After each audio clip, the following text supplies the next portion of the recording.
السلام عليكم ورحمة الله وبركاته. Soomaali meelaad joogtaan baan waa idin salaamayaa walaalaha sharafta leh intii la socota channelkayga hanuun maanta waxaan ka hadlayaa arrin runtii aan muddo fara badan jeclaa inaan ka warwareego laakiin ay tahay in laga hadlo mar walbana waxaan jeclahay oo ugu xiiseeya qofba wax uu xiiseeyaa runtii siyaasad ma xiiseeyo waxyaabaha xadaata caalamka ka dhacaya ma xiiseeyo waxaan aad u xiiseeyaa waxyaabaha masiiriga ah waxyaabaha maxay ahayd dadku ay khaladka ka fahamsan yihiin waxyaabaha maxay dadku aysan aqoonin oo aysan warba ka haynin laga yaabo waxyaaba noocaasan aad u xiiseeyaan jeclahay ma dhihi karo boqolkiiba boqol soo bandhigaa laakiin waxyaabahan jeclahay waxyaabahaas weeyaan calaa kulli xaal maanta waxaan ka hadlayaa ma aragteen oo mayla aragteen waxyaaba anigu aan la yaabay nin shiiqa ama culummo isku sheeg ah oo had iyo jeer yidhaahda waxaana lagu haystaa shaqadayadii waxaana lagu haystaa cilmiganagii ma aragteen nin injineeraho injineernimadiisa lagu haysto nin korontiistaho korontadii lagu haysto nin maxay tahay dhakhtar dhakhtarnimadiisa lagu haysto inaga waxaana lagu haystaa macnaha cilmigii aan baranay ee diinta hayana lagu haystaa ay yiraahdaan sidoo kaleeto ma aragteen kuwa dhahaya luqadda carabiga ma taqaanaa adigu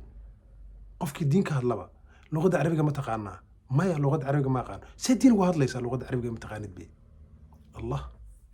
arrimahaas ayaan waxyar ka oran doonaa haddii ilaahay yiraahdo kow wadaadka sheeganaya in maxay ahaato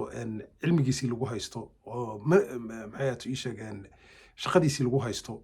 waxaan leeyahay ninkaas wadaad maahan horta xaqiiqda aan sheegay shiikh maahan waxa weeye nin ama qof dhegtiisa iyo afkiisu aysan ismaqal weeyaan sababta maxay tahay in dhakhtar la noqdaa waajib maahan in tubiisa la noqdaa waajib maahan in maxay ahaato ii sheeg injineer la noqdaa waajib maahan waa la rabaa fardul kifaayo way noqon kartaa macnaha koox dhan oo islaam ah meel degan ama ummad ama meel degan in dad wax yaqaana laga helo waa muhiim weeyaan laakiin qof walba waajib kuma ahan laakiin diinta in la barto la fahmo qof walba ay waajib ku tahay qof walba ay waajib ku tahay idan farqi weyn u dhaxeeya marka tira waxaan anaa bartay anaana iska leh way ka baxday caamnimo way ka baxday waxay noqotay khusuusiyaad ay noqotay marka khusuusiyada dad ka dhigto diintii dhammeedo ballaareedo intaas la ekedo universalka dhan loogu talagalay hadda adeero ilaahay baa ku yaqaana rabbi baa ku yaqaana waxaan kuu sheegay inuu garan maayo wax badanaa kaa qaldan eese sax ma jirto mana jirto xaqiiqna maahan in la yidhaahdo maya aniga bisaa ka hadlaya taas waxa weeyaan waa fikrad haraadiya oo aad iyo aad u khariban weeyaan soo soco waxaad timaadaa maxay ahaato dadka yidhaahda luqadda carabiga qofaan aqoon diinta kama hadli karo cajiib wax la yaab leh weeyaan waa arrin iska caam ah oo cid waliba maanta ay ku andacooto haa luqadda carabiga ma taqaanaa maya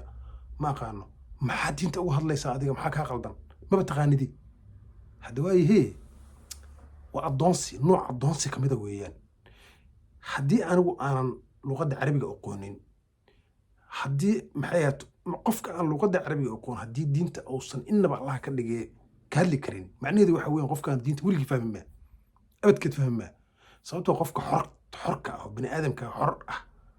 macnaha ma ogola mar walba in wax loo yeeriyo suuragal maahan waxbaad ii yeerinaysaa waxbaad ii sheegaysaa seen ku ogaanaa waxaad ii sheegaysaa inay sax yihiin wixii inaan fahmo soo maahan oo mawduuci aan fahmo inaan cod ku yeesho soo maaha inaan baaro soo maaha haa xaqiiq weeyaan idan hay dhihin luqadda carabiga haddaad aqoon diinta kama hadli kartid luqadda carabigu waa run qur'aanku luqadda carabiga ku soo degi laakiin qur'aanka yaa fahmay ma cid baa fahantay dadka ugu fahamka xun qur'aanka ugu fahamka liita waa dadka luqadda carabiga ku hadla weeyaan xaqiiqda markaan ka hadlo qof walba oo isku dayaan wuu arki karaa wax ay ka og yihiin ma lahan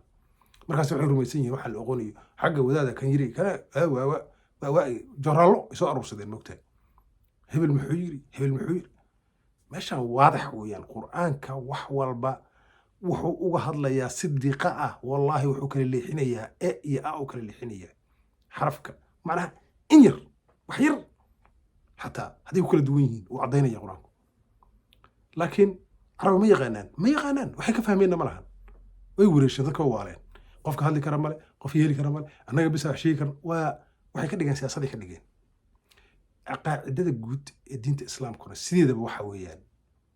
waa arrimo iska macruufa oo qof aan weligiisba luqad aqoon xataa u fahmi kara weeyaan kow ilaahay oo la rumeeyo weeyaan nolol dambe inay jirto weeyaan أعمال صالحاتنا إلا سمية ويان اجتناب الكبائر اللي قفوا هذا ويان قف والبا إنه قف ظلمي وأوجه إنه خلط هاي قف والبا إنه قف حدا وأوجه إنه خلط يهي قف وحيابها نوع حسن ودين إسلامكم وحاسب أتكينيسا وحيابها سي برنامج معناها أسمينيسا محياتي شاكان مواضيعي أسمينيسا وأنا قرآنك لا يصير بلاي لكن قرآنك يفهمي يا حواي الجرا مكتئ على كل حال قف كلها هي عربية هذا كل هالدين دين الإسلام كس كناف وقف أسجنا أفكيسي يلكتش اسم قل وعندي كرا صاحب لغة هذا واحد هي سطو أنا إيش أكمل لي فرائقات ويه هي شيء نحوا سنكون ما يصير واحد شيء هذا نعب الحين انت سينجح لي سنة شو قد بيو آتي ما سنتهين وبالله توفيق والسلام عليكم ورحمة